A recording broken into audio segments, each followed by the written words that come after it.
Assalamualaikum warahmatullahi wabarakatuh. Nama saya Randy Irawan, NPM 19235150, kelas 33 pagi, Prodi Teknik Informatika semester 6 dari Universitas Harapan Medan. Di video ini saya buat untuk memenuhi tugas kuliah praktikum teknologi komputer antarjaringan, yang dimana pada video kali ini saya akan memberitahu cara routing pada aplikasi Cisco Packet Tracer. Oke, langsung saja kita ke tutorialnya. Pertama kita buka dulu aplikasi Cisco nya.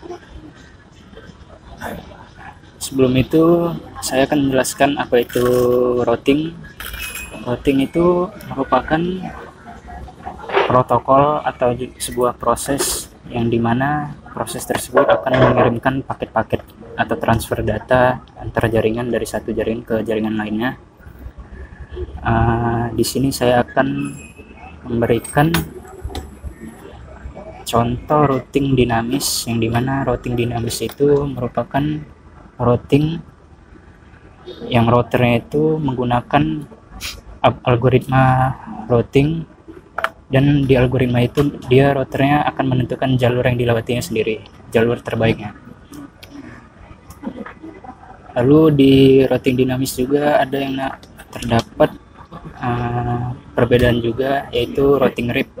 Routing RIP itu termasuk routing dinamis, yang dimana routing RIP itu singkatan dari Routing Information Protocol, yang dimana protokol jaringan ini digunakan pada jaringan LAN atau WAN yang biasanya digunakan di gedung-gedung kantor ataupun sekolah.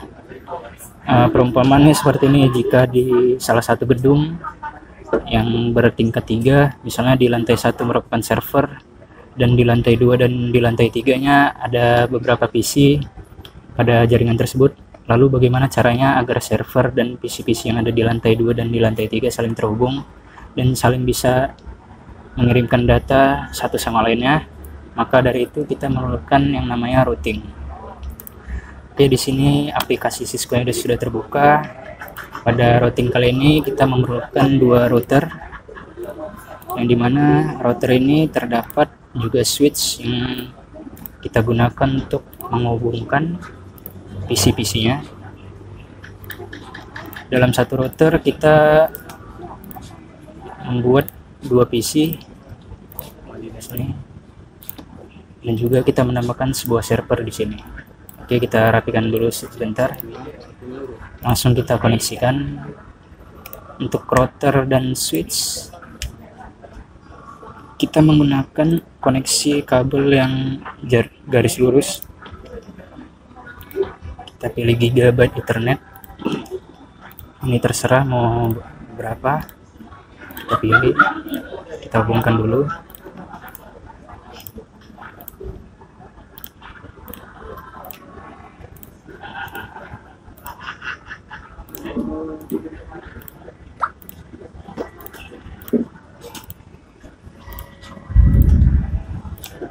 Lalu untuk router ke router kita menggunakan koneksi garis yang putus-putus. Oke. Untuk servernya kita hubungkan ke switch. Oke. Pertama-tama kita konfigurasi dulu IP yang ada di server, tapi sebelumnya kita harus ke tab service. Kita lihat di HTTP-nya harus on, dan juga DNS-nya kita harus on kan. Lalu pada tab desktop kita pilih IP configuration. Di sini kita pilih yang static.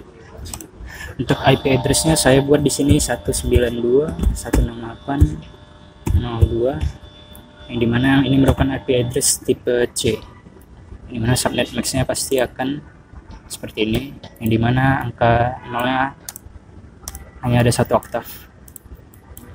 Untuk default gateway-nya kita buat 192.168.01, dan untuk DNS servernya kita buat 02.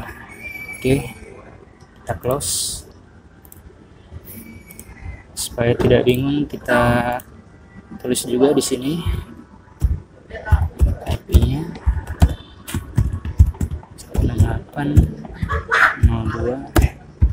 24 ini maksudnya subnet max yang kita buat, karena ini merupakan IP address tipe C, jadi subnet maxnya pasti ada 24. Untuk default gateway-nya kita buat 192.168, kita samakan biar tidak bingung. Oke, sudah. Setelah itu kita ke routernya. Perlu kita perhatikan pada koneksi Ethernet router ini kita menghubungkan Gigabit Ethernet 000 ke switchnya. Kita klik router yang pertama, config.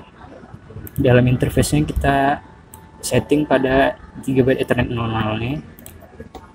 Lalu kita buat IP address untuk router yang pertama ini 68.01.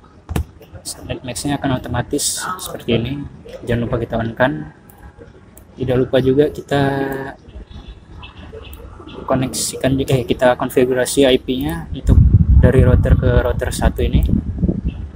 Karena kita menggunakan koneksi Gigabit Ethernet 001, kita settingnya di sini. Lalu kita buat juga IP-nya, kita buat di sini IP tipe A 1, dan subnet max-nya akan seperti ini, yang dimana namanya akan 3 oktav. Kita on-kan. Oke, kita close. Kita setting IP address-nya juga untuk PC yang pertama, di router pertama ini. Di tab desktop kita pilih IP configuration. Nah, seperti tadi kita buat IP address-nya 92.0.3. Subnet max-nya, default gateway-nya kita samakan seperti yang di server.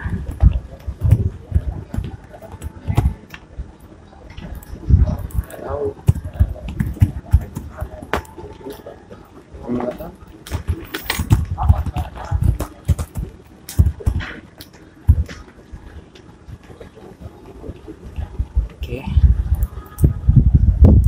Lalu untuk PC selanjutnya kita juga konfigurasi IP-nya. Karena di IP PC yang ini kita buat 03, lalu maka dari itu kita di sini kita buat 4. Subnet max-nya kita otomatiskan buat. Untuk default gateway-nya sama seperti yang PC sebelumnya, kita samakan ke default gateway server.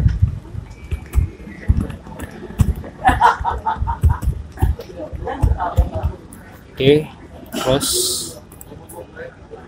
Lalu untuk router pertama di PC ini selesai, kita ke router yang kedua. Seperti tadi kita lihat di router yang kedua ini terhubung ke router yang satunya, kita di Gigabit Ethernet 0001. Maka kita buatnya di sini. Kita set IP address-nya, yaitu seperti tadi kita menggunakan IP address tipe A. Karena di router yang pertama tadi 1, di sini kita buat 2. Jangan lupa kita on-kan. Lalu kita lihat router yang terhubung ke switch itu merupakan Gigabit Ethernet 000. Kita set di sini 192.168.0.1. Maaf, kita ganti, kita menggunakan IP address tipe B biar agak sedikit beda buat subnet max-nya. Kalau tipe B dia subnet max-nya akan seperti ini, yang dimana nolnya akan 2 oktav kosong. Jangan lupa kita on-kan. Maka di sini akan terlihat koneksi berhasil, yaitu hijau. Yang kuning ini maksudnya dia masih proses, jadi tunggu saja. Kita atur untuk isi selanjutnya di router yang kedua. Kita set di sini, kita samakan IP-nya seperti IP address yang di router itu. Yang router kedua 168 tipe B juga. karena tadi kita buat 01 di routernya, di sini kita buat 02 subnet max, dan default gateway-nya kita buat di sini 01, di sini 02. Oke. Terus selanjutnya di PC selanjutnya kita konfigurasi juga IP-nya seperti tadi 172.168.0.3, karena tadi kita PC yang sebelumnya 02.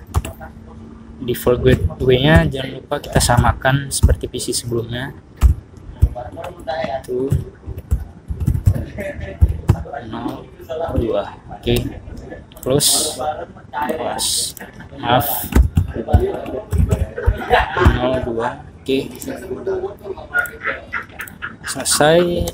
Kita coba untuk koneksikan servernya apakah berhasil.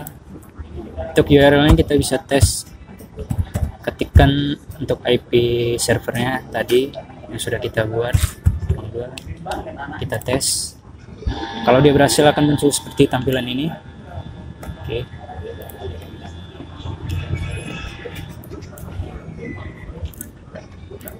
Sekarang kita coba untuk mengirimkan data. Untuk mengirimkan data kita menggunakan icon yang ini. Misalnya dari router ke router, kita lihat di bagian real time-nya masih valid. Oh iya, saya lupa. Untuk routing RIP-nya belum kita buat. Untuk routing RIP-nya di sini kita buat untuk keseluruhan IP-nya. Karena kita menggunakan tipe A, maka di sini 10.00. Lalu untuk tipe C-nya kita buat 192.168.00. Kita add yang satunya lagi 172.168.00. Kita add. Oke. Jangan lupa di router satunya kita konfigurasi juga RIP-nya, RIP routing-nya seperti tadi, sama. Add.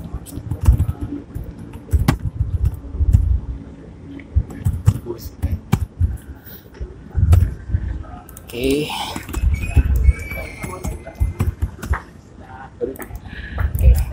Oke, sekarang kita coba lagi untuk mengirimkan data dari router ke router. Nah, di sini di bagian real time, simulasi real time-nya dikatakan statusnya sukses. Kita coba dari router 1 ke PC ini. Masih valid ya. Coba di sini. Masih valid juga. Mungkin dia masih proses, jadi sabar aja dulu. Nah, kita coba lagi tadi router 1 ke PC yang di router yang kedua, sukses mengirimkan data, dan router ke router juga sukses. Kalau ke server ke PC yang di router 2 juga kita coba, kita tes, sukses juga statusnya di sini. Bisa dikatakan routing yang kita lakukan sekarang berhasil. Di sini saya akan membuat perbedaannya. Untuk routing RIP kita lakukan di bagian ini, router ke router.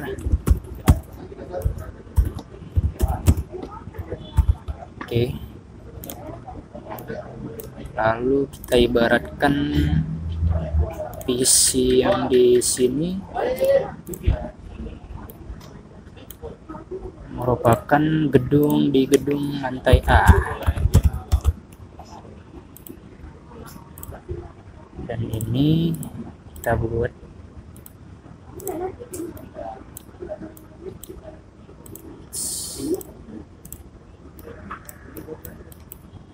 bisa ya.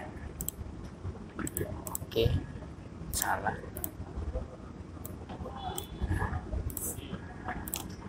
Sini kita buat lantai B. Oke, seperti yang dilihat, routing yang kita lakukan ini sudah sukses untuk mengirimkan data. dari PC lantai A ke lantai B sukses, dan jika server ke lantai B juga sukses, server ke PC yang lantai A juga sukses. Oke, sampai situ saja mungkin video tutorial untuk routing RIP.